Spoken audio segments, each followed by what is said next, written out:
سارے بچے اٹھ کے چلے نیچے. اٹھو آپ لوگوں کی کلاس نیچے ہے. چلو چلو چلو چلو شاباش. اٹھو اٹھو اٹھو. چلو چلو چلو سب نے نیچے نا ظاہر ہے.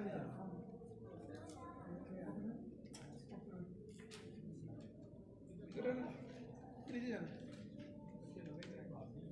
کوئی مسئلہ نیچے جان گے. نیچے کلاس ہے دعا دی ٹیچر پڑھا رہی ہے. پھر اوپر آ جائیں گے.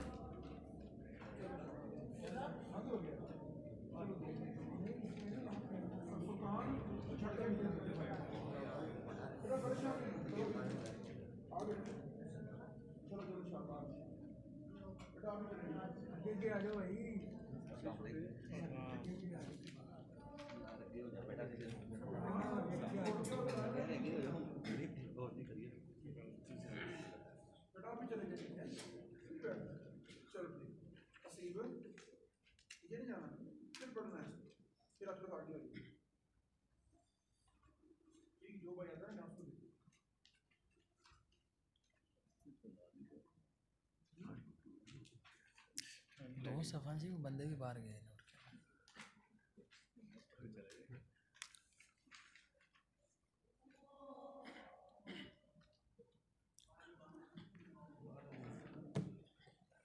چلیے شروع جی. السلام علیکم ورحمۃ اللہ وبرکاتہ. الحمد للہ رب العالمین والصلاة والسلام علی رسولہ الکریم نبینا محمد وعلی آلہ واصحابہ اجمعین. اما بعد فقال تعالی فی القرآن المجید اعوذ باللہ من الشیطان الرجیم بسم اللہ الرحمن الرحیم فقولا له قولا لینا لعلہ یتذکر او یخشی. وقال النبی صلی اللہ علیہ وسلم وَإِنِ امْرَأٌ شَتَمَكَ وَعَيَّرَكَ بِمَا يَعْلَمُ فِيكَ فَلَا تُعَيِّرْهُ بِمَا تَعْلَمُ فَإِنَّمَا وَبَالُ ذَلِكَ عَلَيْهِ. رب اشرح لي صدري ويسر لي أمري واحلل عقدة من لساني يفقهوا قولي. رب زدني علما. اللهم صل على محمد وعلى آل محمد كما تحب وترضى. اللهم إنا نسألك علما نافعا ورزقا طيبا وعملا متقبلا. آج ہماری فکر آخرت اور تزکیہ نفس کے حوالے سے 9ویں کلاس ہے. آج کا ہمارا موضوع ہے مفلس کون ہے، غریب کون ہے، حقیقی اور ابدی دائمی غربت کس کے لیے ہے. پچھلے سبق میں ہم نے کچھ ایسے اعمال کا ذکر کیا تھا کہ جو اعمال کرنے سے انسان اگر غریب بھی ہوگا لیکن اللہ تعالیٰ اسے اتنی نیکیاں دے گا کہ وہ امیر ہو جائے گا. اس کے اعمال تو کم ہوں گے مگر اللہ رب العالمین اس کے ان اعمال میں اتنا وزن پیدا کرے گا کہ نامہ اعمال وزنی ہوگا اور بندہ جنت میں داخل ہوگا. لیکن آج کے سبق میں ہم نے یہ بات پڑھنی ہے، اس بات کا احاطہ کرنا ہے کہ ایک طرف تو وزن زیادہ کرنے والے اعمال ہیں اور ایک طرف کچھ اعمال ایسے ہیں کہ جو انسان کی نیکیوں کو ختم کرنے والے ہیں. انسان جو نیکیاں لے کر کے آنے والا ہے ان نیکیوں کو بھی خاک میں ملانے والے، ضائع کرنے والے اور اس نیکی کی غربت اور اس کی مفلسی، اس کا جو عالم ہے وہ کیا ہے اور کون سے ایسے اعمال ہیں کہ جو ضائع ہے تو انسان اس وقت کیا محسوس کرتا ہے، اس کی جذبات، اس کی کیفیات اس نقصان پر کیسی ہوں گی. اللہ تعالیٰ نے فرمایا هل اتاک حدیث الغاشیہ وجوہ یومئذ خاشعہ عاملۃ ناصبہ قیامت کا ایک منظر بیان کیا ہے کہ بہت سارے چہرے تو کھلکھلاتے چہچہاتے مسکراتے ہوں گے، اور کچھ چہرے وہاں پہ فرمایا ذلیل بھی ہوں گے۔ یا اللہ وہ کون لوگ ہیں؟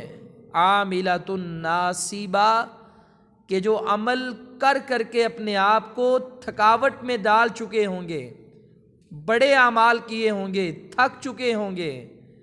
تسلا نارن حامیہ، ان کے ان اعمال کا بدلہ صرف اور صرف جہنم ہے، اس کی آگ ہے اور کچھ نہیں ہے۔ اب یہ جو آیت ہے، اس آیت کے بارے میں عبداللہ بن عباس رضی اللہ تعالیٰ عنہ فرماتے ہیں کہ یہ آیت نصارہ کے بارے میں نازل ہوئی، عیسائیوں کے بارے میں اتری۔ ایک تو خاص اس کا شان نزول عیسائیوں کے لیے، اور ایک خاص اس کا شان نزول ان لوگوں کے لیے کہ جو اعمال کر کے تھک چکے ہوں گے، اللہ رب العالمین سے قیامت والے دن مزدوری کے طلبگار ہوں گے، صلے کے طلبگار ہوں گے، مگر میرا رب کہے گا کہ تمہارے ان اعمال کا میرے پاس کوئی صلہ نہیں ہے۔ اللہ یہ اعمال سارے ضائع فرما دے گا۔ اس وقت انسان کی کیا کیفیت ہوگی کہ جب اس کی نیکیاں ضائع ہو جائیں گی۔ ایک اور مقام پہ سورۃ القحف کی جب ہم تلاوت کرتے ہیں تو یہ سورت جب مکمل ہوتی ہے تو اس کے آخر میں اللہ تعالیٰ نے ان لوگوں کا بھی ذکر کیا ہے، قل هل ننبئکم بالاخسرین اعمالا، کیا میں اعمال میں نقصان اٹھانے والے، اعمال میں خسارہ پانے والے، اعمال میں اپنے آپ کو لاس نقصان تباہی سے دوچار کرنے والوں کے بارے میں تمہیں خبر نہ دوں؟ یا اللہ وہ لوگ کون ہیں؟ الذین ضل سعیہم فی الحیات الدنیا، کہ جن کی محنت، کوشش، نیکیاں، یہ سب کچھ دنیا کی زندگی میں ضائع ہو جائیں گی۔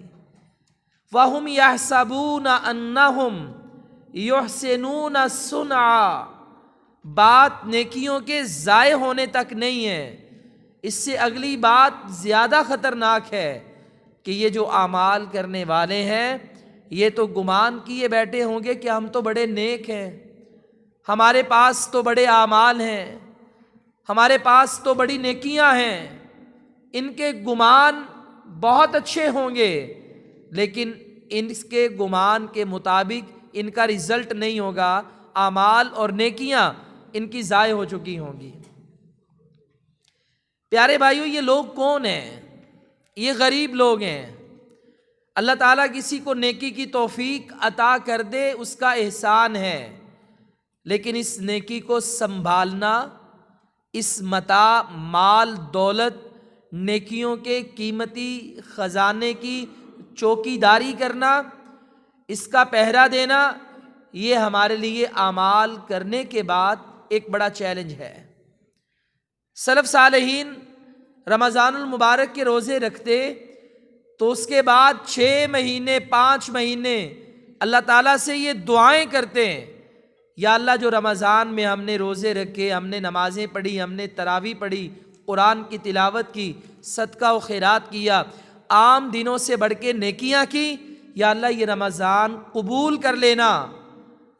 6 مہینے جو عمل کیے ان کی حفاظت کی دعائیں ہیں، اور اگلے 4-5 مہینے پھر رمضان کے لیے دعائیں ہیں، یا اللہ یہ جو رمضان آنے والا ہے اس میں ایک موقع ہمیں زندگی میں اور عطا کر دے، تاکہ ہم زیادہ سے زیادہ نیکیاں جوڑ کر، جمع کر کے، اعمال کر کے، اپنے ان خزانوں کو زیادہ کر کے ہم تیری بارگاہ میں حاضری دے سکیں۔ اعمال کی حفاظت، اعمال کے بارے میں فکر مند رہنا کہ یہ اعمال ہمارے لیے نجات کا باعث بنے، یہ بڑا ضروری کام ہے۔ اور اگر ایسا نہیں ہے تو انسان چونکہ مفلس آدمی ہے، کیسے ہے؟ رسول اللہ صلی اللہ علیہ وآلہ وسلم نے فرمایا، حضرت ابو ہریرہ رضی اللہ تعالیٰ عنہ اس حدیث کے راوی ہیں، آپ نے ایک دن صحابہ کرام سے سوال کیا۔ سوال کیا ہے؟ اتدرون ما المفلس، کیا آپ جانتے ہیں مفلس کون ہے، غریب کون ہے؟ صحابہ کرام سے نبی صلی اللہ علیہ وسلم نے سوال کیا صحابہ نے جواب دیا قالوا المفلس فینا من لا درہم لہ ولا متاع، اللہ کے نبی ہمارے درمیان تو غریب آدمی وہ ہے، معاشرے میں غریب آدمی وہ ہے، رشتہ داروں میں غریب آدمی وہ ہے کہ جس کے پاس نہ مال ہو نہ دولت ہو، نہ درہم ہو نہ مال ہو، نہ روپیہ ہو نہ پیسہ ہو، وہ غریب آدمی ہے۔ ہم سب مفلس اسے ہی سمجھتے ہیں، غریب اسے ہی سمجھتے ہیں۔ رسول اللہ صلی اللہ علیہ وآلہ وسلم چونکہ سوال کچھ اور پوچھ رہے تھے، آپ نے غریب، دنیا کے غریب کی بات نہیں کی۔ دنیا میں اگر کوئی بندہ غریب ہے تو اس کے لیے امیر ہونے کے چانس باقی ہیں، وہ محنت کرے، کوشش کرے، اللہ تعالیٰ نے جو اس کے نصیب کا رزق لکھا ہے اسے دے ہی دینا ہے۔ اور بعض دفعہ بندے بڑے غریب ہوتے ہیں، اللہ تعالیٰ عمر کے کسی حصے میں انہیں مال و دولت کثرت سے عطا کر ہی دیتا ہے۔ دادا سائیکل پر ہوتا ہے، باپ موٹر سائیکل پر ہوتا ہے، پوتا 10 سال کے بعد گاڑی پہ ہوتا ہے۔ یہ قدرت کی تقسیم ہے، مال آ ہی جاتا ہے۔ غریب انسان سدا نہیں رہتا، حالات بدلتے رہتے ہیں۔ اللہ کے رسول صلی اللہ علیہ وسلم کا جو سوال تھا وہ ہمیشہ غریب، اصل غریب، دائمی غریب، ابدی غریب، کہ جس کی غربت ختم ہونے کا سوال نہیں ہے، جس کے امیر ہونے کے چانس نہیں ہیں، اللہ کے نبی اس کے بارے میں سوال کر رہے ہیں۔ آپ نے پھر جواب دیا، میرے صحابہ غریب میری امت کا کون ہے؟ ان المفلس من امتی، میری امت کا کنگال آدمی، غریب آدمی، مفلس آدمی وہ ہے، یأتی یوم القیامہ، قیامت کے دن آئے گا، خالی ہاتھ نہیں، کنگال نہیں، بہت کچھ لے کر آئے گا، بصلاۃ، نماز بھی ہوگی، وصیام، روزہ بھی ہوگا، وزکوٰۃ، اور زکوٰۃ بھی ہوگی۔ فرمایا اتنے بڑے بڑے اعمال یہ لے کر اللہ کی بارگاہ میں پیش ہوگا۔ اب جس کے پاس نمازیں بھی ہوں، روزے بھی ہوں، زکوٰۃ بھی ہو، صدقہ و خیرات، یہ نیکیاں اس کے پاس ہیں، دنیا اس کو کیا سمجھ رہی ہوگی؟ آج ہم کسی کے پاس گاڑی دیکھیں، مکان دیکھیں، اچھا گھر دیکھیں، میں اور آپ دیکھ کر یہ بات کہتے ہیں یار بندے کا کاروبار تو اچھا ہے، کھاتا پیتا آدمی ہے، حالات اس کے اچھے ہیں۔ اور قیامت والے دن بھی لوگ نمازیں دیکھیں گے، صدقہ دیکھیں گے، زکوٰۃ دیکھیں گے اور روزہ دیکھیں گے، لوگ یہی بات کریں گے کہ بندہ بڑا نیک آدمی ہے، نیکیوں کے خزانے لے کر کے آیا ہے، اعمال بڑے بڑے کر کے آیا ہے، یہ تو جنت میں جائے گا، نمبر اچھے ہیں اس کے پاس، بیلنس بھی اچھا ہے نیکیوں کا۔ لیکن فرمایا میزان کے پاس آیا، عمل تلنے ہیں، حساب ہونا ہے، جزا ملنی ہے، انعام کا وقت ہے، اچانک کچھ لوگ آ جائیں گے، ویاتی، ایک بندہ آئے گا، کہے گا یا اللہ قد شاتم ھذا، اس بندے نے مجھے گالی دی ہے۔ فرمایا ایک اور آ جائے گا، وقذف ھذا، یا اللہ یہ نمازی، یہ روزے دار، یہ جواد، رب کے راستے میں خرچ کرنے والا سخی، یا اللہ اس نے مجھ پر تہمت لگائی۔ ایک اور آئے گا، وَأَكَلَ مَالَ هَذَا، یا اللہ بندہ تو بڑا نیک تھا مگر میرا مال کھا گیا، میرے مال پہ قبضہ کر گیا۔ ایک اور آئے گا، وَسَفَكَ دَمَ هَذَا، یہ بندہ ہے یا اللہ اس نے خون بہایا، مجھے قتل کیا، یا اس نے لڑائی جھگڑے میں میرا سر پھوڑ دیا، میرا خون بہایا ناحق۔ ایک اور آئے گا، وَضَرَبَ هَذَا، یا اللہ اس بندے نے مجھے مارا تھا، مجھ پہ ظلم کیا تھا۔ اب یہ 5 بندے آئے ہیں، 5 قسم کے آدمی ہیں، 5 قسم کے دعوے ہیں، 5 قسم کے برے اعمال ہیں جو اس بندے نے کیے ہیں۔ اب جواب کیا ملتا ہے؟ اللہ تعالیٰ فرمائیں گے، نبی علیہ الصلوۃ والسلام نے فرمایا فَيُعْطَى هَذَا مِنْ حَسَنَاتِهِ وَهَذَا مِنْ حَسَنَاتِهِ، اللہ کا حکم ہوگا، آرڈر ہوگا، اللہ کہے گا اس کو بھی، اس کو بھی، اس کو بھی، اس کو بھی، یہ جو آ رہے ہیں اس کی نیکیاں اٹھاتے جاؤ اور ان بندوں کو دیتے جاؤ۔ آج اللہ نے عدل کرنا ہے۔ اللہ تعالیٰ اتنا عدل کرنے والا ہے کہ رسول اللہ صلی اللہ علیہ وسلم نے فرمایا اس کا عدل والا میزان، اس کا ترازو، فرمایا کہ اگر 2 بکریاں تھیں، ایک کے سینگ تھے اور ایک بغیر سینگ والی تھی، فرمایا اللہ کا عدل اتنا ہے کہ یہ جانور قیامت والے دن جن و انس کو رب نے انعام، سزا یا جزا اس کا حقدار بنانا ہے، لیکن فرمایا اگر یہ 2 بکریاں آپس میں لڑی، سینگوں والی نے بغیر سینگوں والی کو مارا، اللہ قیامت والے دن دونوں کو زندہ کرے گا، جس کے سینگ تھے اس کے سینگ ختم کرے گا، جس کے سینگ نہیں اسے سینگ دے گا۔ اللہ کہے گا دنیا میں تو بے بس تھی، آج بدلہ لے لے۔ جب یہ بدلہ پورا ہوگا اللہ دوبارہ انہیں ختم کر دے گا، لیکن اللہ کل قیامت والے دن اس قدر انصاف کرنے والا ہوگا۔ بندے کی نیکیاں اٹھائی جائیں گی، دے دی جائیں گی، نیکیاں جاتی جا رہی ہیں، بندے لائن میں لگے ہیں۔ فَإِن فانیت حسناتہ، اگر نیکیاں ختم ہو گئیں اور مقدمے دائر کرنے والے مدعی وہ ابھی ہیں، قبل ان یقضی ما علیہ، جو اس پر قرض باقی تھا، لوگوں کا قرض دار باقی ہیں، نیکیاں ختم ہو گئیں، اللہ فرمائے گا ایسا کرو، اخذ من خطایاہم، اب تم ان بندوں کے گناہ پکڑو اور اس آدمی کے کھاتے ڈالنے شروع کر دو۔ فرمایا فطرحت علیہ ثم طرح فی النار، اب اس بندے کو جو نیکیاں لے کر آیا تھا، اس کی نیکیاں لے کر شاید لوگ جنت میں چلے گئے اور یہ لوگوں کے گناہ لے کر جہنم میں چلا جائے گا۔ اللہ کے نبی نے فرمایا یہ ہے مفلس، یہ ہے غریب آدمی۔ اب دنیا میں چانس ہے کمانے کا، قیامت والے دن چانس تو نہیں ہے دنیا کمانے کا، نیکیاں کمانے کا، اعمال کرنے کا، یعنی نیکیاں لے کر آیا اپنی، وہ لوگ لے کر دوسری سائڈ پر، اور یہ لوگوں کے گناہوں کے بوجھ لے کر جہنم میں چلا گیا۔ اللہ کے رسول صلی اللہ علیہ وسلم نے فرمایا یہ انسان مفلس غریب آدمی ہے، یہ ہے حقیقی غربت، ابدی غربت، یہ ہے حقیقی اور ابدی غریب۔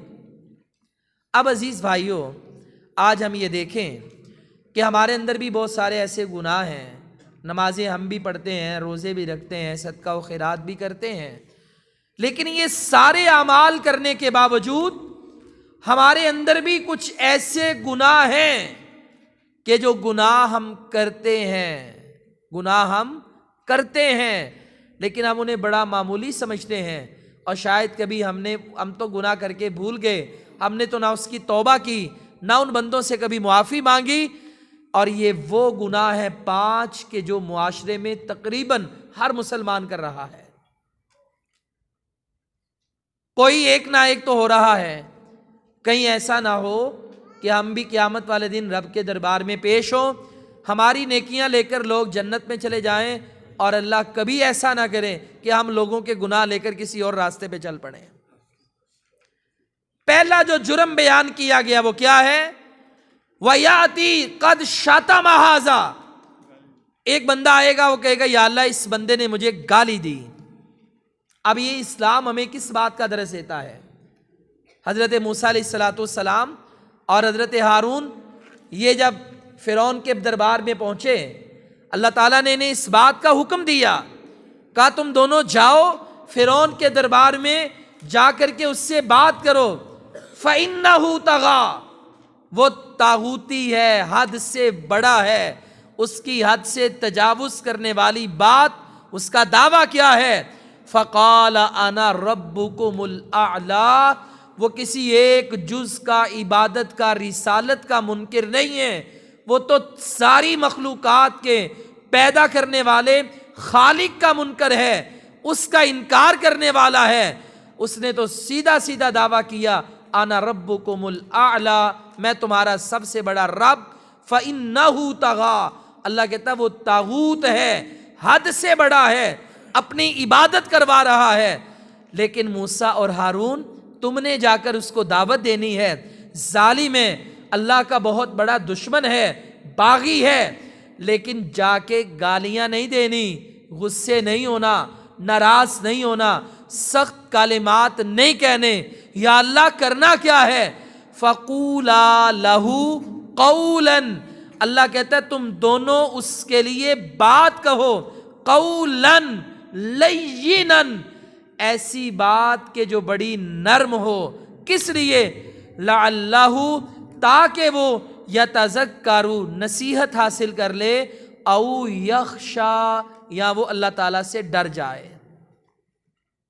دشمن بہت بڑا ہے، اللہ کو پتا ہے کہ اس نے ایمان نہیں لانا، چونکہ اللہ عالم الغیب ہے، لیکن اللہ اس کے باوجود موسیٰ اور ہارون سے کہہ رہے کہ تم جاؤ، جا کے اسے دعوت دو، انتہائی نرمی سے بات کرنا۔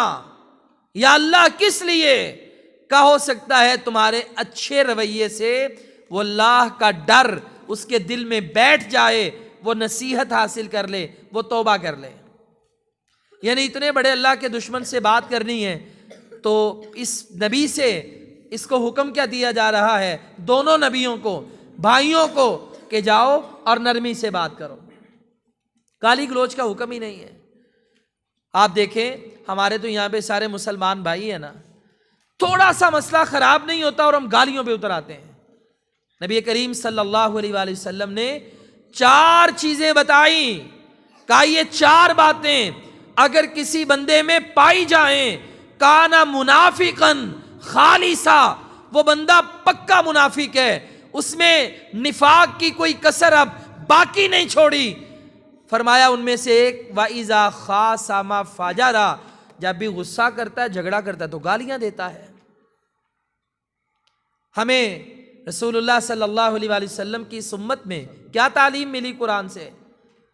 کہ تم نے غیر اللہ کی جن کی پوجا کی جاتی ہے، بتوں کی، تم نے اسے بھی گالی نہیں دینی۔ کیوں؟ گالیاں دینا مومن کا کام ہی نہیں ہے، گالیاں دینا یہ تو منافقوں کی علامت ہے۔ ہمیں تو یہ دعوت دی گئی فرعون سے بھی بات کرنی پڑے، فَقُولَا لَهُ قَوْلًا لَيِّنًا، نرمی سے بات کرنا، گالی کدھر سے آ گئی؟ آپ دیکھ لیں کہ ہمارے یہاں پہ اگر مناظرے کا میدان ہو، مولوی کی بھی اصلاح کرے تو گالیاں بکتا ہے۔ اگر ہم آپس میں گھر کا ماحول دیکھ لیں، تھوڑے سے جذباتی ہوتے ہیں اور گالیاں دینا شروع کر دیتے ہیں۔ ہماری مائیں ہیں وہ بچوں کو گالیاں دیتی ہیں، باپ ہیں وہ بچوں کو گالیاں دیتے ہیں۔ یعنی ایک مسلمان دوسرے مسلمان کو گالی دیتا ہے۔ نبی کریم صلی اللہ علیہ وسلم نے کیا فرمایا؟ سباب المسلم فسوق، مسلمان کو گالی دینا یہ فسق ہے، گناہ ہے۔ ہم اسے گناہ تو سمجھیں، اور وہ بندہ آ گیا، وہ کہتا ہے یا اللہ اس نے مجھے گالی دی۔ اور دیکھ لیں گالی دنیا میں تم گالی دو، قیامت والے دن بدلے میں نیکیاں دو گے۔ فیصلہ کر لو اس تجارت کا، گالیوں کے بدلے میں نیکیاں دینا چاہتے ہو، جتنی مرضی کسی کو گالیاں نکال لو، اور اگر وہ بندہ صبر کر گیا، اللہ سے ڈر گیا، انانیت میں نہ آیا، اس نے درگزر کر دیا کہ میرا معاملہ اللہ کی سپرد ہے، قیامت والے دن تمہیں نیکیاں دینی پڑیں گی، چاہے تم نمازیں لے کر آؤ، روزے یا زکوٰۃ دے کر کے آؤ۔ نبی کریم صلی اللہ علیہ وسلم کی واضح حدیث ہے۔ ایک صحابی ہیں جن کا نام ہے جابر بن سلیم رضی اللہ تعالیٰ عنہ، یہ نئے نئے مسلمان ہوئے، رسول اللہ صلی اللہ علیہ وسلم کے پاس آئے اور آ کر کے انہوں نے سلام کی، کہا علیک السلام۔ دیکھا کہ ایک بندہ ہے، لوگ اس کے گرد جمع ہیں، بڑی عقیدتیں محبتیں ہیں، لوگوں سے سوال کرنے لگے یہ کون ہے؟ لوگوں نے کہا یہ محمد الرسول اللہ صلی اللہ علیہ وسلم ہے، نبوت کا، رسالت کا انہوں نے دعویٰ کیا ہے۔ جابر بن سلیم فرماتے ہیں کہ میں نبی علیہ السلام کے پاس پہنچا، میں نے کہا علیک السلام۔ اللہ کے نبی نے فرمایا ایسے نہیں کہتے، مردوں کو ایسے سلام کرتے ہیں، علیہ السلام، علیک السلام، یہ سلام کا طریقہ نہیں ہے۔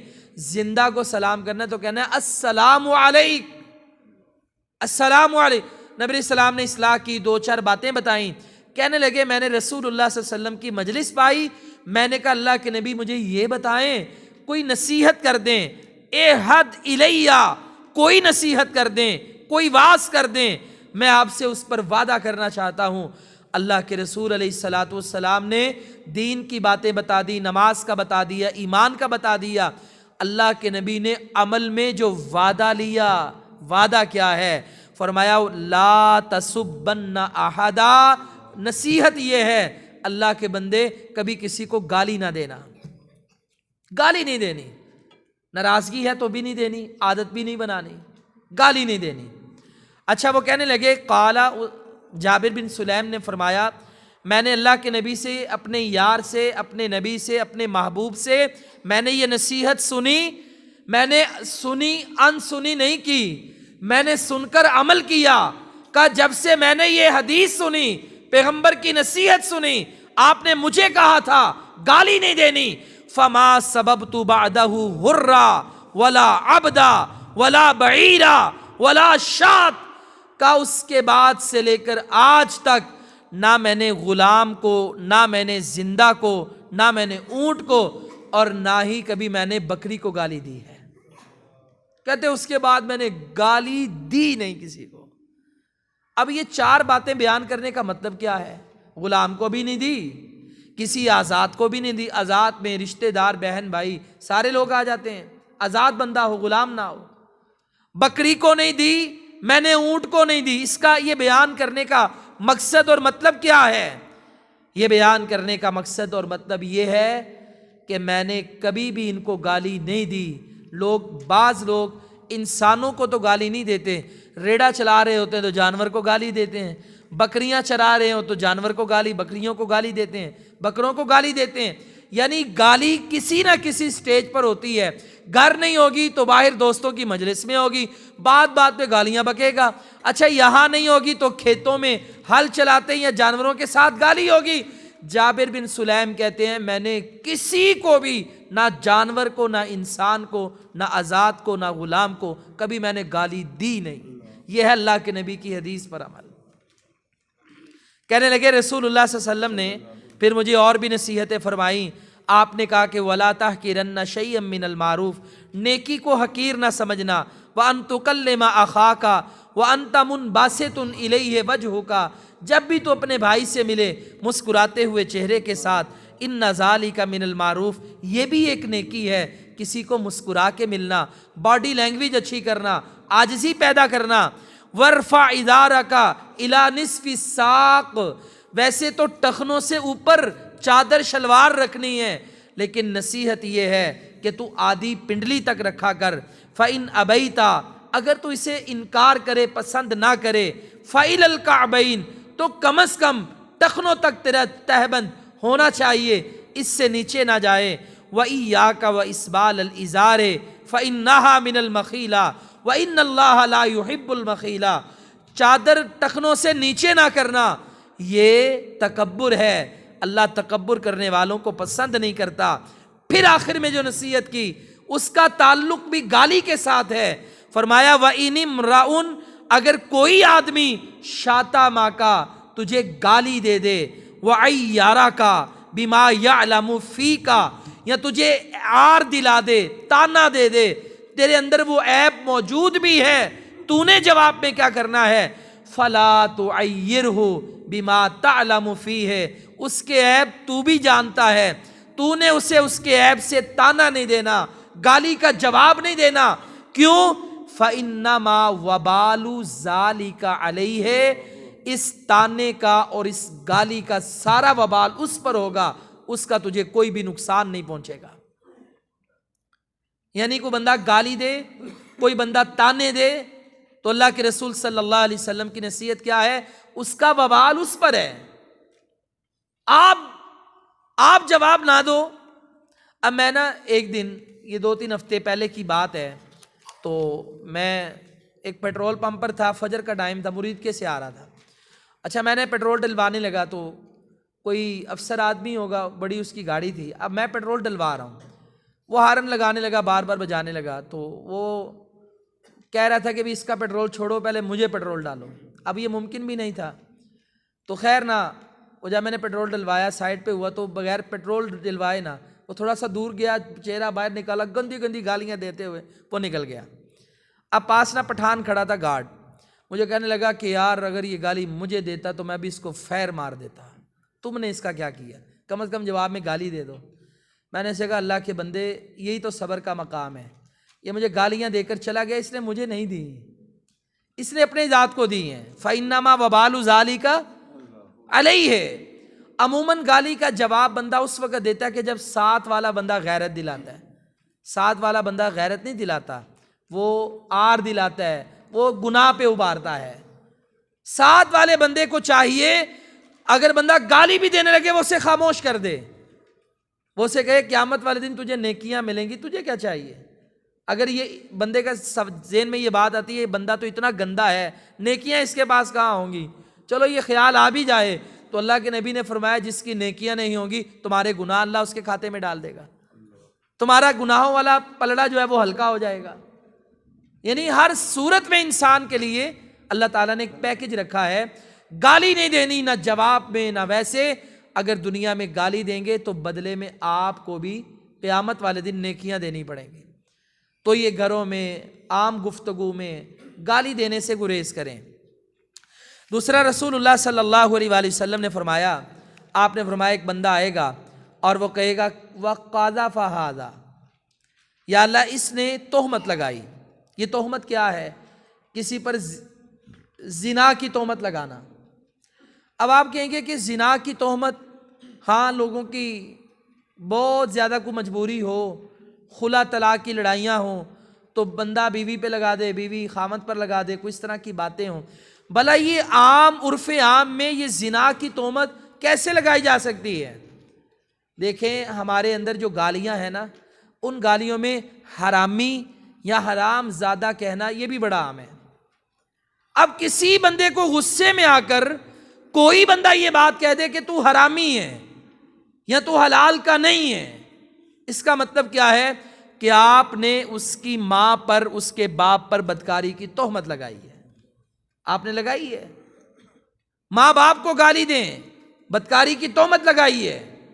اور اللہ قرآن مجید میں کیا کہتا ہے؟ فرمایا والذین یرمون، اور وہ لوگ جو تہمت لگاتے ہیں المحصنات، پاک دامن عورتوں پر تہمتیں لگاتے ہیں، پاک دامنہ عورتوں پر۔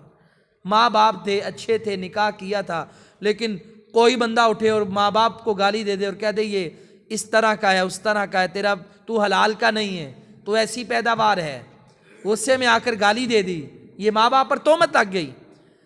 اللہ تعالیٰ فرماتا ہے لم یأتوا باربعۃ شہداء، اگر کوئی بندہ کسی عام عورت پر بھی تہمت لگا دے، ایسے بیٹھے بیٹھے ہماری مجلسوں میں بات ہوتی ہے اور جب ہم منہ کھولنے پہ آتے ہیں نا، کوئی ہمارے بارے میں بات کرے تو ہمیں برداشت نہیں ہے کہ میری بہن، میری بیوی، میری ماں، میری بیٹی کے بارے میں کوئی ایسی بات کرے، اور ہم راستے میں چلتی، بازار میں چلتی، کسی ماں بہن بیٹی ہمسائے کی، کوئی محلے دار کی، ہم ایسی بات کر دیتے ہیں، پتہ ہے جی کتنے پانی میں ہیں، سارے یا کچھ ہم جانتے ہیں وہ کیا کرتی ہیں۔ لو آپ یہ جملہ بولو، اس کے کردار پہ انگلی اٹھاؤ، شریعت کہتی ہے اب تم 4 گواہ لے کر کے آؤ، 4 گواہ، تم نے جو اس پر تہمت لگائی 4 گواہ لاؤ۔ یا اللہ 4 گواہ نہیں ہے تو کیا کریں؟ فرمایا وقت کے حکمران کو چاہیے فجلدوہم 80 جلدہ، 80 کوڑے مارے، لٹائے 80 کوڑے مارے، ولا تقبلوا لهم شہادتا ابدا، اور ایسے بندوں کی گواہی کبھی بھی تم قبول نہ کرنا۔ جو بندے بلا سوچے سمجھے فتویٰ جڑ دینا فلاں کی بہن بیٹی وہ ایسی تھی ویسی تھی، گواہی ہے کوئی نہیں، اللہ کہتا ہے ایسے بندے کو 80 کوڑے بھی مارے جائیں اور ایسے بندے کی گواہی بھی قبول نہیں، اب اس بندے کی بات کا اعتبار ہی نہیں ہے، یہ بندہ بلیک لسٹ ہو گیا، کوئی اس کی گواہی کا اعتبار نہیں ہے۔ وَأُولَٰئِکَ هُمُ الْفَاسِقُونَ، اور یہ لوگ نافرمان لوگ ہیں۔ حضرت عائشہ رضی اللہ تعالیٰ عنہ پہ جب تہمت لگی، نبی کریم صلی اللہ علیہ وسلم آپ 1 مہینہ پریشان رہے، بڑے ہی پریشان رہے، صحابہ کرام سے آپ نے مشورہ کیا۔ اب یہ تہمت اتنا بڑا ایک حادثہ تھا اور ایک سازش تھی عبداللہ بن ابی کی، اتنی خوفناک سازش تھی کہ نبی کریم صلی اللہ علیہ وآلہ وسلم پریشان ہے، اس سازش میں باتوں میں 4 مومن بھی حصے دار بن گئے. ان میں سے 3 مرد تھے، ایک عورت تھی. نبی علیہ السلام کی سالی تھی حمنہ بنت جہش، اور ان کے ساتھ مستہ بن اساسہ، حضرت ابوبکر صدیق رضی اللہ تعالیٰ عنہ، حضرت عائشہ کے رشتہ دار تھے، بھانجے لگتے تھے رشتے میں، اور حضرت ابوبکر صدیق ان پر خرچ کیا کرتے تھے، رشتہ دار تھے قریبی. اور اسی طرح ایک اور صحابی تھے حضرت حسان بن ثابت، جو شاعر رسول تھے رضی اللہ تعالیٰ. ابھی یہ 3-4 وہ لوگ ہیں کہ جنہوں نے تہمت نہیں لگائی، بس منافقین کا جو پروپیگنڈا اتنا شدید تھا، ہاں میں ہاں ملا دی، ہاں یار ایسے ہو سکتا ہے. لو اللہ تعالیٰ نے جب یہ حکم نازل کیا، سیدہ کائنات عائشہ صدیقہ طاہرہ مطہرہ کی اللہ رب العالمین نے پاک دامنی کی سورۃ النور میں گواہی دی، آیات نازل کی، منافقین کے بارے میں کہہ دیا ان کو چھوڑو، یہ جال بننے والے، بکواس کرنے والے، نبی علیہ السلام کو تکلیف دینے والے، ان کی صدا کوڑے نہیں ہیں، ان کو تو اللہ کل جہنم میں پہنچے گا. اور ہاں یہ جو مسلمان مومن جنہوں نے کہہ دیا ہاں یار ہو سکتا ہے، ٹھیک ہے، جو ان سے متاثر ہوئے، ان کی صدا یہ ہے، یہ 4 گواہ لائیں، نہیں لا سکے. اللہ نے پاک دامنی نازل کر دی، اے نبی ان کو 80 کوڑے مارو تاکہ ان کا یہ گناہ معاف ہو. اللہ کے نبی نے ان سب کو 80 کوڑے مارے. اور ان میں حضرت حسان بن ثابت رضی اللہ تعالیٰ عنہ، آپ بدری صحابی تھے. اللہ تعالیٰ نے بدر والوں سے کہا تھا کہ اللہ نے جھانک کے کہا جاؤ، اللہ نے تمہیں معاف کر دیا ہے، تم آج کے بعد جو بھی کرو تمہیں معافی ہے. لیکن جہاں حدود اللہ کا مسئلہ آیا وہاں پہ معافی نہیں ہے. اللہ کی حد نافذ کی گئی، 80 کوڑے لگائے گئے. ہاں 80 کوڑے لگانے کا مطلب کیا ہے؟ یہ پاک ہیں، یہ صاف ہیں. ہمیں کیا پیغام دیا کہ کسی کی عزت پر انگلی اٹھاتے ہوئے، صرف الزام تو دور کی بات ہے، کوئی ظالم ایسا پروپیگنڈا کرے کہ فلاں بندہ ایسا ہے ویسا ہے، فلاں عورت ایسی ویسی ہے، اگر 4 گواہ نہیں تو تم زبان سے یہ بھی نہیں کہہ سکتے ہاں یار ایسے ہو سکتا ہے. اگر تم نے کیا اور تم جھوٹے نکلے تو تمہارا انجام کیا ہے؟ دنیا میں 80 کوڑے، اور تمہاری گواہی قبول نہیں ہوگی، گناہ گار ہو، اللہ سے توبہ کرو. کسی کو حرامی کی گالی دینا، حرام زادہ کہنا، یا تو حلالی نہیں ہے تو کیا کس کی پیداوار ہے، اس طرح کے جملے ہم کسی کو بول دیں، قیامت کا دن ہوگا، بندہ آئے گا یا اللہ اس نے مجھ پر تہمت لگائی تھی، حالانکہ میرے ماں باپ ایسے نہیں تھے، اب اس کو بدلے میں نیکیاں دینی پڑیں گی. نبی کریم صلی اللہ علیہ وآلہ وسلم نے فرمایا ان من اکبر الکبائر، بڑے بڑے گناہوں میں سے ایک گناہ یہ بھی ہے ان یلعن الرجل والدیہ، کہ بندہ اپنے ماں باپ پر لعنت بھیجے، وہ اپنے ماں باپ کو لعنتی کہے، گالیاں بکے. صحابہ کرام بڑے حیران ہوئے. قالوا یا رسول اللہ صلی اللہ علیہ وسلم، انہوں نے کہا اللہ کے رسول صلی اللہ علیہ وسلم وَكَيْفَ يَلْعَنُ الرَّجُلُ وَالِدَيْهِ، بندہ اپنے ماں باپ کو گالی کیسے دے سکتا ہے، ان پہ لعن تان کیسے کر سکتا ہے؟ وہ ماں کے جس کے قدموں تلے جنت، وہ باپ کے جو جنت کا درمیان والا دروازہ ہے، اتنی جرت کرے کہ ماں باپ کو گالی دے، ان پہ لعنت بھیجے، بھلا ایسے کیسے ہو سکتا ہے؟ قال یسب الرجل ابا الرجل فیسب اباہ ویسب امہ، بندہ کسی کے ماں باپ کو گالیاں دے رہا ہوتا ہے، وہ فلانی کے بچے فلاں کے بچے، گالیاں کسی کے ماں باپ کو دیتا ہے. اولاد انسان کی ہے، ماں باپ کو کتا یا خنزیر یا اس طرح کے رب کی پیدا کی ہوئی ایسی مخلوقات سے تشبیہ دے دیتا ہے. اللہ کے نبی فرماتے ہیں وہ کسی کے ماں باپ کو گالیاں نہیں دیتا، وہ ان کو اٹھا کر ان پلید جانوروں کے مقام پہ نہیں رکھتا، بلکہ وہ دراصل اپنے ماں باپ کو گالیاں دے رہا ہوتا ہے. نبی کریم صلی اللہ علیہ وسلم نے فرمایا، آپ نے فرمایا کہ جب بھی کوئی بندہ کسی کو لعنت بھیجتا ہے، لعنت آسمان کی طرف جاتی ہے. کوئی بھی بندہ اتنا کہہ دینا فلاں بندے کو تو لعنتی ہے، لعنت آسمان کی طرف گئی، آسمان کے دروازے بند ہیں. زمین کی طرف آئی، زمین کے دروازے بند ہیں. مشرق مغرب کی طرف گئی، دروازے بند ہیں. اللہ کے نبی فرماتے ہیں پھر وہ لعنت جس بندے نے جس پر کی اس کی طرف جاتی ہے. اگر تو وہ لعنت کا حقدار تھا تو پھٹکار اس پہ پڑ جاتی ہے، اگر وہ اس کا حقدار نہیں تھا تو لعنت کرنے والے کے منہ پہ آ کے گرتی ہے. وہ لعنتی نہیں ہوتا، یہ خود لعنتی بن جاتا ہے. اب یہ جملہ ہماری زبان سے نکلنا یہ تو معمولی بات ہے. ایسے ہی غصے میں آئیں گے، بچوں کو بڑوں کو، جس کو دل چاہا لعنتی کہہ دیا، جس کو دل چاہا گالی دے دی، جس کی دل چاہا ماں باپ کو گالی دے دی، جس کو دل چاہا کسی بھی پلیت جانور کا بچہ بچی بنا دیا. اب یہ اتنا بڑا گناہ ہے، قیامت والے دن دنیا میں یہ کہہ لو اگر وہ بندہ شریف ہوگا، صبر کر جائے گا یا آپ کو جواب میں گالی دینے کی ہمت نہیں رکھ پائے گا، قیامت کا دن ہوگا آپ کو نیکیاں دینی پڑنی ہیں اور آپ سے پھر بڑا غریب کوئی نہیں ہوگا. فیصلہ کر لیں، یا ان گناہوں سے ہم توبہ کر لیں، اور یا پھر اگر ہمت ہے تو نیکیاں کر لو کسی اور کو دینے کے لیے.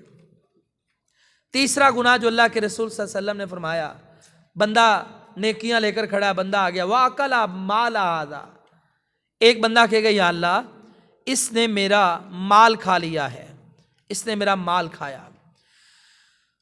اب یہ جو مال ہے نا، یہ اللہ تعالیٰ نے قرآن مجید میں اس کے بارے میں بڑی زبردست قسم کی وعید بیان فرمائی. بھائیو ایک بات اپنے ذہن میں کلیئر کر لیں کہ یہ جو دنیا کا مال ہے یہ میرا نہیں ہے، یہ میرا نہیں ہے. کمایا میں نے، جمع میں نے کیا، محنتیں میں نے کی، مقصد عبادت تھا، مقصد مال بنایا، اور مال بنانے کمانے میں حلال و حرام کی تمیز ختم کی. جب ہم فوت ہوئے تو مرنے کے بعد غریب بھی امیر بھی سب برابر ہو گئے. وہی کفن اس کا وہی میرا، وہی قبر اس کی وہی میری، وہی 2-3 چادریں اس کی قبر میں وہی اس کی.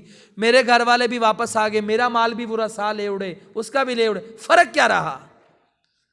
ہاں اب آگے سفر شروع ہونا ہے اعمال کا. وہ پلڑے میں اس کے ہیں غریب کے، میرے نہیں ہیں، میں کدھر جاؤں گا؟ مال نبی کریم صلی اللہ علیہ وسلم نے جو امت کے فتنے بیان فرمائے، انما اموالکم و اولاد فتنہ، انما اموالکم تمہارے مال، و اولادکم تمہارے بچے، فتنہ آزمائش ہیں. اور آپ نے جو بڑے بڑے فتنے بیان فرمائے ان میں ایک فتنہ مال کا فتنہ ہے. فرمایا 5 سوالوں کے جواب اللہ کی عدالت میں، احتساب میں، اس کے محاسبے میں جو دے گا وہ ایک قدم بھی اٹھائے گا. جو 5 جواب نہیں دے گا آدم کا بیٹا ایک قدم بھی نہیں لا سکتا اللہ کے آگے سے. لن تزولا قدم ابن آدم، ان میں ایک سوال ہوگا مال کے بارے میں، 2 اس کے بارے میں اللہ سوال کرے گا. مال کمایا کہاں سے، لگایا کہاں پر؟ اگر تو حرام کا کمایا لگایا چاہے مسجد میں بھی کیوں نہ ہو، اس کا ملنا کچھ نہیں ہے. وہ تو اللہ نے کہہ دیا مال بھی حرام کا، کھانا بھی حرام کا، پینا بھی حرام کا. تو آیا کس منہ سے بیت اللہ میں؟ تیری دعائیں اللہ کیسے قبول کرے؟ پیٹ میں اگر ایک لقمہ بھی حرام کا ہے تو 40 دن کی نماز اللہ قبول نہیں کرتا. سیدنا ابو بکر صدیق رضی اللہ عنہ، آپ کا ایک غلام ایک دن میٹھی چیز لے کر کے آیا، آپ کے سامنے پیش کی، آپ نے وہ نوش فرمائی. ساتھ ہی کہنے لگا جانتے ہیں یہ کہاں سے آئی؟ کہا نہیں. کہا جاہل، ابھی تو مسلمان ہوں، جب جاہل تھا نا کہانت کیا کرتا تھا، کاہن تھا، ایسے ہی تکے سے باتیں بتا دیتا تھا کہ تمہارے ساتھ یہ ہونا ہے وہ ہونا ہے. ایک بندے کو میں نے کچھ کہا تھا، اتنے سالوں کے بعد وہ بات آج پوری ہو گئی، ہوئی تو رب کے حکم سے، میرا تکا لگ گیا، اس نے مجھے یہ میری اجرت آج دی ہے. آپ نے کہا ظالم، تو نے حرام کھلایا مجھے، میرے پیٹ میں حرام گیا. انگلی لی، گھلک میں اتنے زور سے ماری، قے آئی، اسی وقت سب کچھ باہر نکال دیا. کہا جس کے پیٹ میں ایک لقمہ بھی حرام کا ہے 40 دن کی اس کی نماز قبول نہیں ہوتی. اور جو زمینوں پہ غاصب ہیں، یتیموں کے مال پہ غاصب ہیں، ان کی باتیں کیسے قبول ہوں گی؟ جنہوں نے بڑی بڑی جائیدادیں عزم کر رکھی ہیں، حصہ دینے کا دل ہی نہیں کرتا بہن بھائیوں کو، یتیموں کو، غریبوں کو، جن کا حق ہے سانپ بن کے بیٹھے ہوئے ہیں. لے کر تو تم نے بھی قبر میں نہیں جانا، یہاں چھوڑ کے جانا ہے تو تمہارا بھی نہیں. تو کس لیے اپنی یتیموں پر، غریبوں پر نہیں، کس لیے تم اپنی ذات پر یہ ظلم کر رہے ہو؟ کس لیے؟ امام بخاری رحمہ اللہ، آپ کے والد اسماعیل وہ بھی محدث تھے، عالم تھے، احادیث پڑھنے پڑھانے والے تھے، وفات کا وقت آتا ہے، شاگرد پاس ہیں، کہو سنو تاجر بھی تھا، محدث بھی تھا، ایک دن رات کی نہیں، 10 سال کی نہیں، ساری زندگی کے بارے میں کہتا ہوں، میں نے نہ آج تک ایک درہم بھی نہ حرام کا کمایا ہے نہ اولاد کو کھلایا ہے۔ کوئی ہم سے پوری زندگی تو دور کی بات مجھ سے اور آپ سے یہ کہہ دے کہ پچھلے رمضان سے لے کر اس رمضان تک جو کچھ تم نے کمایا 1 سال کے بارے میں بتا دو، کیا سارا پیور حلال کا تھا یا کبھی کبھی دکان پہ بیٹھ کے جھوٹی قسم جھوٹی بات کہہ کر کوئی ہیرا پھیری بھی کی ہے؟ اور ساری زندگی تو دور کی بات، میں 1000 روپیہ 1 روپیہ تو دور کی بات 500 روپے کی بھی گارنٹی نہیں دے سکتا۔ امام بخاری ان کے والد نے یہ بات کہی، فوت ہو گئے، پھر اللہ نے اولاد جس کے پیٹ میں حلال کا لقمہ ہو، پھر کیسے انصاف والی دی۔ امام بخاری نے بڑی کتابیں لکھی، ان کتابوں میں ایک عظیم کتاب الصحیح الجامع الصحیح المسند المختصر من امور رسول اللہ صلی اللہ علیہ وسلم و سننہ و ایام، اس نام سے ایک کتاب لکھی جسے ہم سب صحیح بخاری کے نام سے جانتے ہیں، اور یہ طے کیا کہ روایات 70% والی بھی قبول ہیں، 80% والی بھی قبول ہیں، جس روایت کو 90 نمبر ملے وہ بھی قبول ہے، لیکن اس کتاب میں صرف وہ روایت آئے گی جسے 100/100 نمبر ملے گا۔ میں ایسی ساری صحیح ترین روایات اس کتاب میں نقل کر دوں، اپنے باب سے 100/100 نمبر والی روایت نہیں ملی، ایک حدیث کی بھی باب کی بیان کردہ صحیح بخاری میں نہیں لے کر کے آئے، باب کی ایک روایت بھی لے کر کے نہیں آئے۔ لا سکتے تھے، قیامت تک کے لیے پڑھے جانے والی یہ کتاب ہے، نبی کی حدیثیں ہیں، باب تھا، لا سکتے تھے، لیکن انصاف کیا۔ کیوں کیا؟ یہ باپ نے جو تجارت کی، ناحق کسی کا مال نہیں اڑایا، خود بھی حلال کھایا، بچوں کو بھی حلال کھلایا، اللہ نے امام بخاری دیا۔ اگر ایسے حلال حرام کی تمیز کرنے والے آج بھی زمانے میں لوگ ہوں، اللہ آج بھی عالم حافظ قاری اچھی اولاد دے ہی دیتا ہے۔ حرام کھانے سے فصلیں خراب نہیں ہوتی، نسلیں برباد ہوتی ہیں۔ یہ نسلوں میں کینسر کی طرح سرایت کرتا ہے حرام۔ قرآن میں اللہ کیا فرماتا ہے؟ فرمایا وَلَا تَأْكُلُوا، اور نہ تم کھاؤ، اموالکم، اپنے مال، بینکم، آپس میں، بالباطل، باطل طریقے کے ساتھ۔ کرنا کیا تم نے؟ تم تجارت کرو۔ ایک مقام پہ سورہ نساء میں اللہ نے کہا کہ یہ تم آپس میں مال کھاؤ، ایک دوسرے کے، کاروبار کرو، تجارت کرو، ایک دوسرے کا مال لو اور تم تجارت کر کے جو منافع ہے وہ کھاؤ۔ کہا تم آپس میں ایک دوسرے کے مال ناجائز طریقے سے نہ کھاؤ۔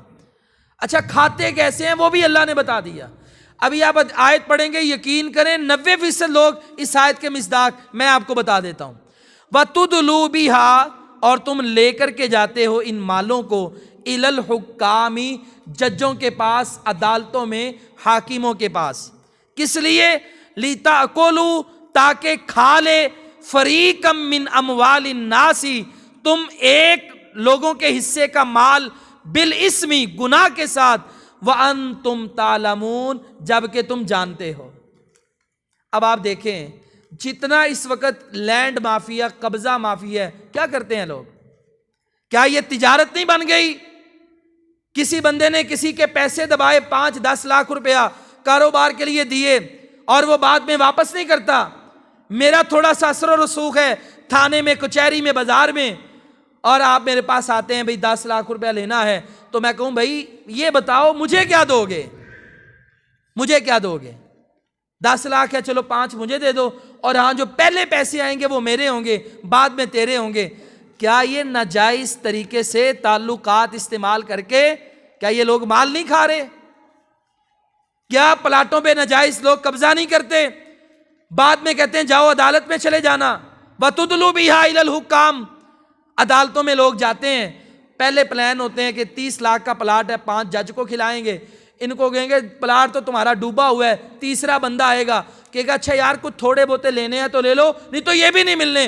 غریب آدمی کہتا ہے اچھا یار 5-10 لاکھ جس کا میں نے 20 سال 10 سال پہلے پلاٹ لیا تھا میری اصل رقم ہی دے دو. لو 30 لاکھ کا پلاٹ کروڑ کا پلاٹ بیچا, 5 لاکھ جج کو دیا, 10-15 اس کو دیا, 80-85 ہضم. وَتُدْلُوا بِهَا إِلَى الْحُكَّامِ, عدالتوں میں مال لوگوں کا لے کر جاتے ہو. نیت کیا ہے؟ تاکہ یہ مال ہڑپ کر لیں. کیا یہ کاروبار نہیں بن گیا؟ ڈبل شاہ کو دیکھ لیں, یا اس لائن پہ چلنے والے لوگ, ڈپارٹمنٹل سٹور, موبائلوں کے کام, اس چکر میں بزنس کرتے ہیں, پہلے لوگوں کا مال لپیٹتے ہیں, اور یہ آپس میں انہوں نے طے کیا ہوتا ہے کہ مال جمع کریں گے, اکٹھا کریں گے, 2 کروڑ 4 کروڑ 10 کروڑ, اور بعد میں کہیں گے جی کمپنی کو لاس ہو گیا, کاروبار خراب ہو گیا, لو بھائی حاضر ہیں, گولی مار دو, فائر مار دو, عدالت میں جیل میں بھیج دو, کیا کر لیں گے؟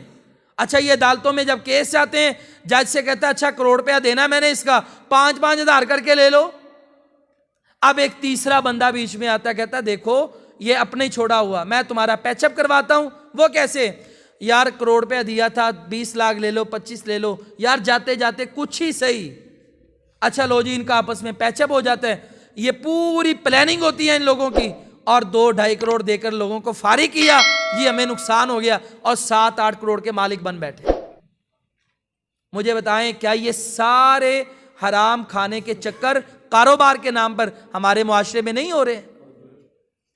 غریب آدمی کے جس کا تعلق نہیں ہے اور وہ بیچارہ یہاں تو چھوڑ دیتا ہے اللہ کے لیے. وَأَكَلَ مَالَ هَذَا, 2 بندوں نے مل کر کاروبار کیا, ایک کا دل بے ایمان ہو گیا, وہ اس کے پیسے لے اڑا, وہ دیتا ہی نہیں ہے. یہ سارے ناجائز مال ہڑپ کرنے کے جو چکر ہیں. یا جو یتیم باپ فوت ہو گیا, چچا نے یتیموں کے پلاٹ مکان قبضے میں لے لیے, بڑے ہو کر دے دیں گے, جب وہ بڑے ہوئے چچا بے ایمان ہو گیا, نیت خراب ہو گئی. میں کتنے ایسے لوگوں کو جانتا ہوں کہ یتیموں کے ساتھ ایسا ظلم کرنے والے, پراپرٹیز اپنے نام لگوانے والے, اپنے بچے شہنشاہی زندگی بسر کرتے ہیں, اور اپنے بھائی کی اولاد بیچارہ فوت ہو گیا, یتیموں کے مال پر غاصب بن کر بیٹھے ہیں. آخر کب تک؟ کیا یہ مال یہ دولت یہ سب تم قبروں میں لے کر جاؤ گے؟ قیامت کا دن ہوگا, ایک ایک بندہ کھڑا ہوگا, تیری نمازیں, تو حاجی بھی تھا, نمازی بھی تھا, تو بڑا پیسہ مسجدوں میں لگاتا تھا, زکوٰۃ بھی بڑی دیتا تھا, یہ اللہ کے دربار میں مقدمہ دائر کریں گے. وَأَكَلَ مَالَ هَذَا, یا اللہ نیکیاں اس کے پاس بڑی ہیں لیکن یہ میرا مال ہڑپ کر گیا. کیا جواب دو گے؟ اللہ نیکیاں اٹھا کر ان کو دے دے گا. دنیا میں 1 روپیہ کھانے والوں, قیامت والے دن وہ نیکی جو روپیوں میں بھی نہیں ملے گی وہ تمہیں دینی پڑیں گی. نیکیاں نہیں ہوں گی تو گناہ لینے پڑیں گے, جہنم میں جانا پڑے گا. یہ جو لوگوں کا ناحق مال کھانے والا جو تصور ہے نا, یہ آج کل لوگوں نے پلاننگ, باقاعدہ گینگ بیٹھے ہوئے ہیں, مافیاز بیٹھے ہوئے ہیں ایسے کام کرنے کے لیے.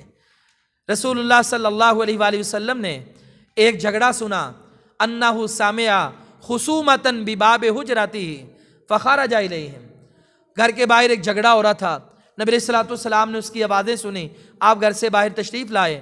فقال انما انا بشر, آپ نے کہا سنو بھائی میں بھی تمہارے جیسا ایک انسان ہوں. وَإِنَّهُ يَأْتِينِ الْخَصْمُ, میرے پاس جھگڑا کرنے والے لوگ آتے ہیں, آ کر کے اپنی باتیں بتاتے ہیں. فَلَعَلَّ بَعْضَكُمْ أَن يَكُونَ أَبْلَغَ مِن بَعْضٍ, بعض دفعہ جھوٹا بندہ, غلط آدمی اپنا مقدمہ ایسے بیان کرتا ہے کہ فَأَحْسِبُ أَنَّهُ صَدَقَ, مجھے یہ لگتا ہے اس بندے نے سچ بولا ہے. فَأَقْضِيَ لَهُ بِذَلِكَ, میں اس کے حق میں فیصلہ کر دیتا ہوں حالانکہ اس کے حق میں فیصلہ بنتا نہیں ہے.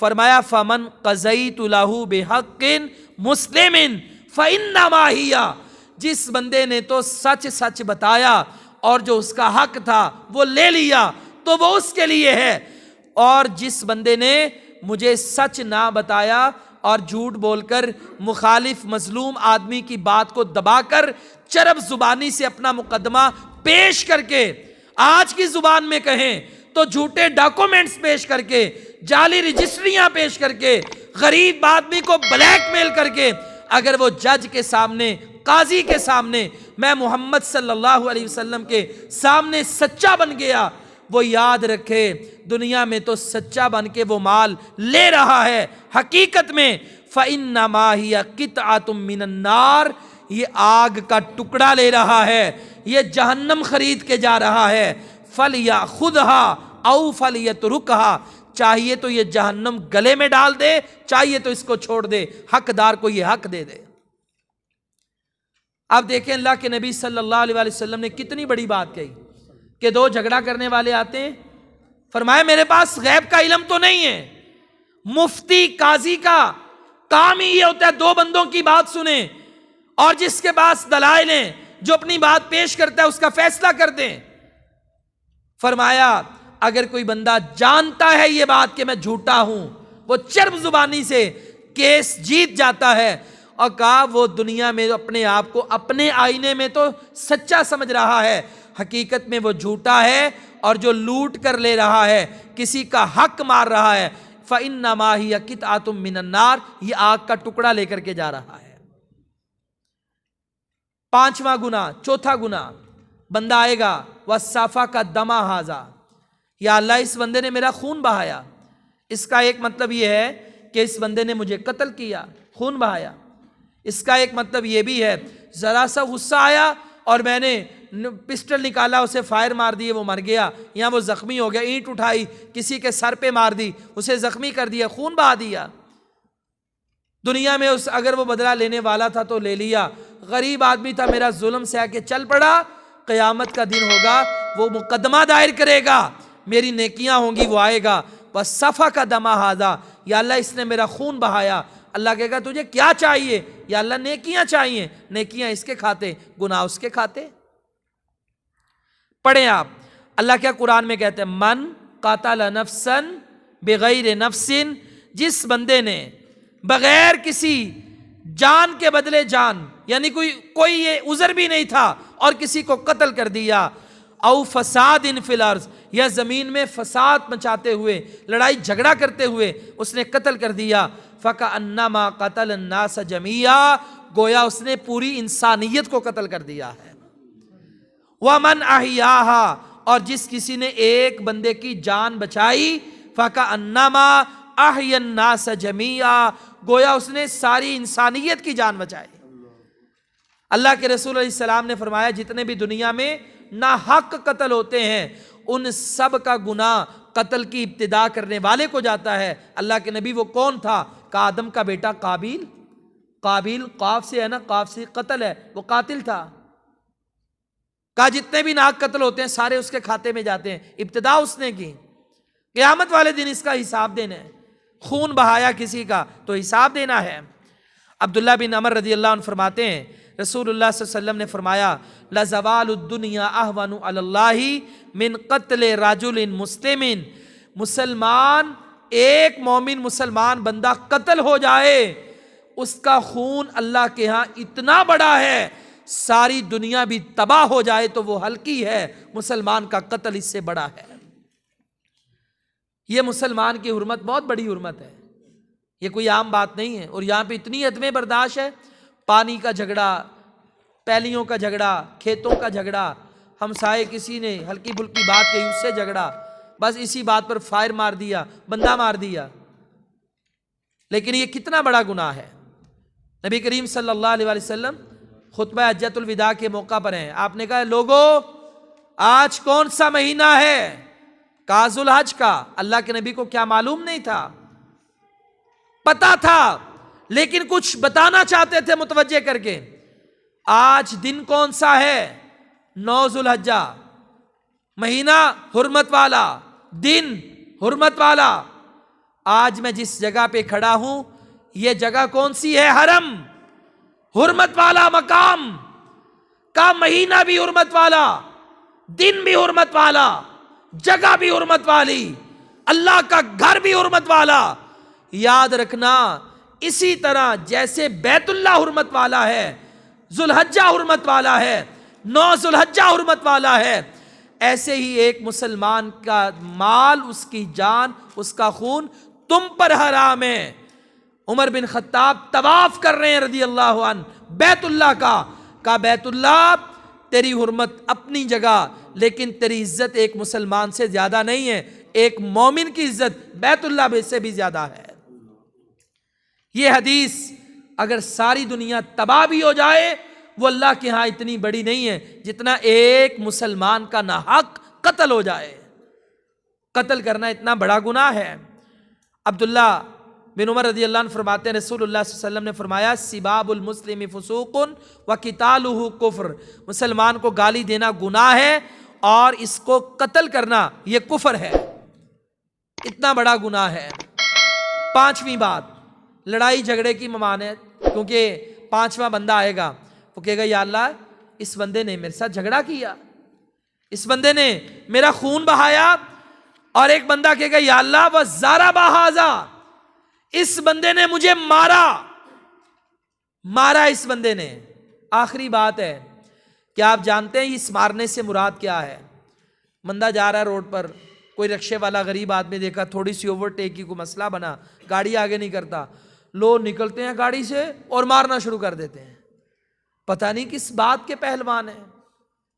تھوڑا سا کسی سے جھگڑا ہوا اور یہ بندہ طاقتور ہے، اگلا بندہ انصاف، وہ اپنے انصاف کے تقاضوں کے مطابق بدلہ نہیں لے سکتا، وسائل نہیں ہیں، اور اس بندے نے تھوڑی سی بات پر ہلکی سی لڑائی ہوئی اور مارنا شروع کر دیا۔